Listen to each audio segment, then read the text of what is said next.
میلمانه ستا دي او پالې یې په هغوی باندې غوښه د هغوی نه غواړې ماچس او خشاک د هغوی نه غواړې خشاک هم غواړي روجې راوړه غوښه راوړه او خشاک راوړه ماچس راوړه ولې زه پې خپلو میلمنانو ډوډۍ ورکوم ولې لو دې پې خرڅه کړه سو نور د خرڅون لفظ نه دی خو د ما په ذهن کې خو همدا خرڅېدل دي که نه دا خو ستا خپل میلمانه دي مې راغواړه چې ډوډۍ نشي ورکولی چې رېوس نه کېږي مه پخوه پې چې رېوس نه کېږي د بون کټ ورسره ولېږه چې رېوس نه کېږي یو دوه دغه د جرمني کاسې ورسره ولېږه نو لور ستا ده جهیز یې پتا کېږي او غواړې دا لږ کور نه میلمانه ستا دي ډوډۍ پتا ده چې خپلو میلمنو نه ورکړې نو هغه ډوډۍ دا لږ کور نه غواړې دا ټوله ګناه ده ګناه خفه کېږې مه ښه بیا بله مصیبت څه دی نیل او بټیاري د توره ورکه توره پېژنې ته نه پېژنې توره ورکه توره څه شی دی جي دا بټیاري خدمت کړی دی دا نی خدمت کړی دی نو هلک غریب چې راشي واده له یا پلار یې راشي نو لوټ یې کړي لوټ روباسه 3000 روپۍ بټیاري له ورکه روباسه 2000 روپۍ نه له ورکه دا توره ده خدای خبر چې دا سپینه پکې سي دا خو توره شوه خو چې سپینه او خړه پکې لاسي خدای دې پکې هغه سپینه او خړه نه راولي هسې وروڼو تاسو نه تپوس کوم د بټیاري چې دا روجې او دا دیګونه پاخه کړل دی هلک کور له پاخه کړل که جینۍ کور له جواب راکړې دغه جینۍ کور له او نه که خدمت وکړه د هلک کور یې وکړو که د جینۍ کور یې وکړو د جینۍ نو چې خدمت د جینۍ کور کوي نو توره د هغه نه څه غواړي دلته پښتو په رنګه وګورئ شریعت باندې خو زمونږ عمل داسې دی نه زما خدمت کې توره د بل نه غواړم بټیاري زما خدمت کې توره ولا د بل نه غواړم دا قصبګر دي ښه ډېرې وله ورکړه چې ثواب دې شي د هغه نه وله 2000 غواړې په خپله 3000 ورکړه بټیاري قصبګر دی چې په عمر کې در باندې خادي راغلې ده نه قصبګر دی په عمر کې در باندې خادي راغلې ده ښه ډېرې وله ورکړه خو د خپل جیب نه نرشه وله ورکړه پر دې جیب نه وله غواړې تورې مورې په شریعت کې نشته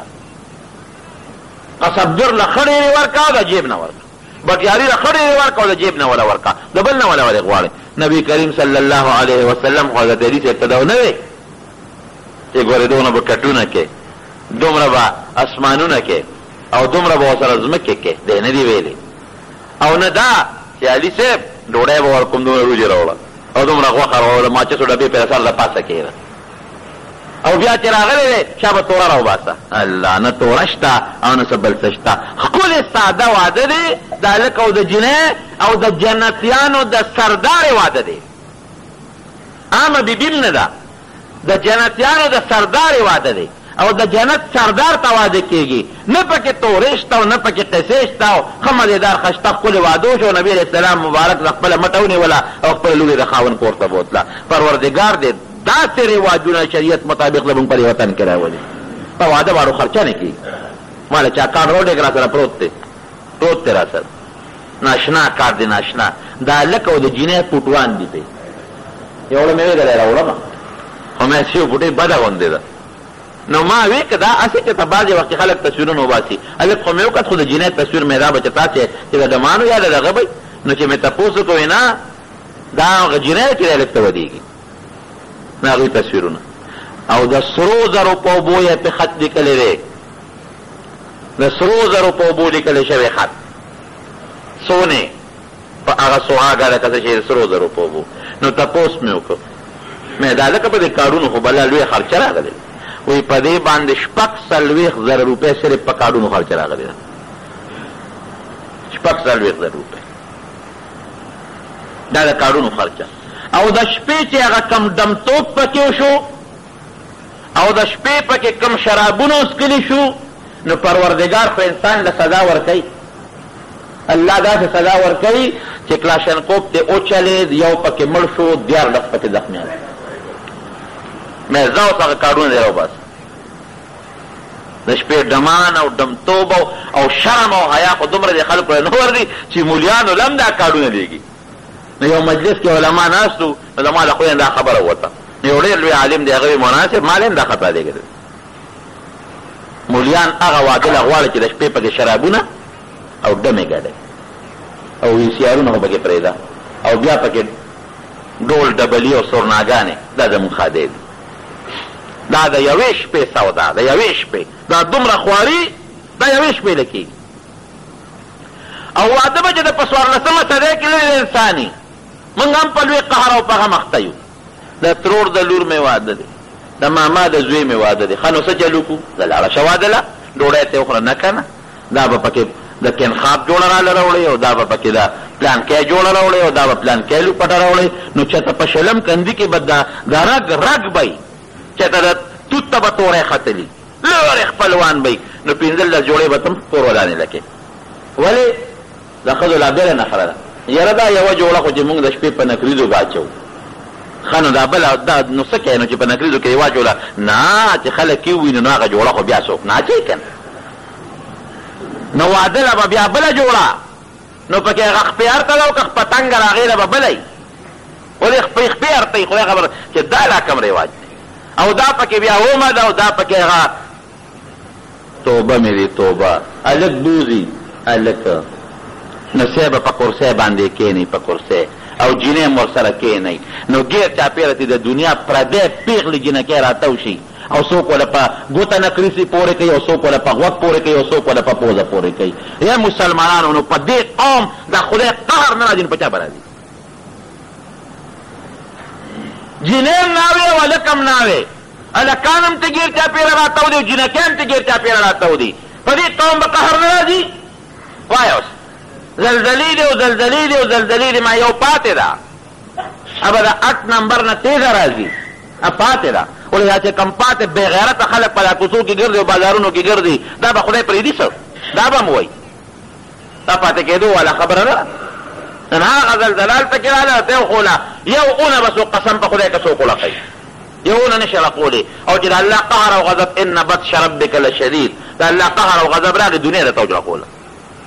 وشی وګورئ په زرګونو خلک نن دغه لاندې پراته دي د چتونو لاندې پراته دي انتظام نشته چې دا خلک راوباسي. زمونږ پرې زړه دردونه کوي زړه پرې درد کوي د مسلمان به په مسلمان خامخا زړه درد کوي. خو دا به ورسره وایي چې الله بېځایه چاله عذاب نه ورکوي الله بېځایه قهر نه رالیږي. پخوا به ښځو رابوتله ته وایې که نه هم خبر ښځو به ورابوتله شمې به وې او ښځې به وې او ځلا به وې په کور کې دننه به یې وری وکړه. اوس هلک ته ګونګروګان واچوي او هلکان ورسره شي او بویې دې ولته یې ګډئ هلکانو راګانې بوځي. ای پښتنو دا زمونږ پښتو او دا زمونږ ایمان دی او دا زمونږ غیرت چې په کوم طرف لاړو دا زمونږ ودونه دي که نه. هلک بوځې ولته کې ګډئ او لاسونه ورته پلقئ د هلکانو وراده د هلکانو دا په کوم ځای کې راله دا د اجلاګانو وراده دا هلکان اجلاګان دي. خدای ته وګورئ هغه حیا ځان کې پیدا کې کومه چې د نبي کریم صلی الله علیه وسلم او د علي صاحب حیا او زنانو له پکار چې دغه حیا ځان کې پیدا کې کومه حیا چې د حضرت فاطمه رضی الله تعالی عنها اسم نشته ساده واده قسم دې که په شریعت عمل وشو که یو هلک په هلکانو کې بې واده پاتې شي او که یو جینۍ پیغله شو دا بې واده پاتې شي. خو په شریعت عمل نشته جینکۍ بې واده پاتې دي هلکان بې واده دي او لوی فساد او فتنه شروع. الله دې حیا نصیبه کړي. نو فاطمه رضی الله تعالی عنها حضرت علی رضی الله عنه متواضع شو. د شریعت دا مسله معلومه شو د دې نه ډېرو نه چې خلک نکاح وکړي زمونږ خلک ورته کوېدن وایي دی یوه خوشحالي شو او د نکاح نه 6 میاشتې 15 میاشتې کال پس بیا واده وشي هغې بله خوشحاله شي. لازمه نه ده چې کوېدن او نکاح دې په یو ځای وشي نه د کوېدن او د نکاح یعنې د کوېدن د نکاح او د واده په منځ کې که فرق راشي د فاطمې رضی الله عنها د عایشې رضی الله عنها د ډېرو بیبیانو داسې شوي. نبی کریم صلی الله علیه وسلم په سبا له د واده ورغی چې ورغی په فاطمې رضی الله عنها کې ډېره زیاته حیا وه انتهایي. نو چې پیغمبر علیه السلام مبارک سنګ ورننوت نو دا دې ته مخ داسې پټ کړ یو بوټی حیا وکړل. نبی کریم صلی الله علیه وسلم وفرمایل وی سره کره شته اوبې راواغېشت وی جي اوبه دي اوبې وله راوړې. نبی علیه السلام مبارک دواړه خپله لور او زوم ځان ته مخامخ کېنول او په هغه اوبو باندې دم چف کړ او بیا هغه اوبه راواغېشتې د علي صاحب په سینه باندې هم ورتوی کړې او د فاطمې رضی الله عنها په سینه باندې هم ور وویشتلې. وی بچې الله یې دله په خادی کې ډېر لوی خیر او ډېر برکت کړي. او زمونږ د خلکو چې واده وشي نو پلار لور کله کالم نه ځي دا د په سبا له نبي کریم صلی الله علیه وسلم خپل لور کره ورغلی او د برکت دعاګانې ورته کړي.